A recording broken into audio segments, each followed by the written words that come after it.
making stuffing! Here are some ingredients: apple, cinnamon, and some herbs from my very own garden.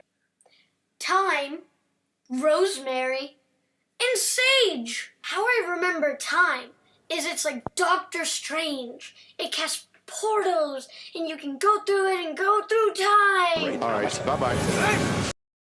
And the main ingredient, classic and cubed stuffing from Pepperidge Farm, and some chicken broth from the one and only Market Basket. We must prep the ingredients. Peel and chop, peel and chop. I also added some celery for some great crunch. That's why I love Nestle Crunch.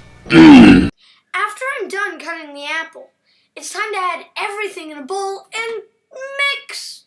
Mix, mix, mix, mix, mix, mix, mix, mixity, mix, mix, mix, mix. Wow, look at that! Put it in an oven-safe casserole dish. Cook it at 350 degrees for approximately 45 to 50 minutes. You want it good and crispy on the top and cooked all the way through. In no time, you'll have a delicious stuffing meal for your Thanksgiving dinner. Hey, if you enjoyed cooking with Finn, hit that like button and hit the subscribe button if you want to be alerted to whenever he live streams or uploads. Thanks so much.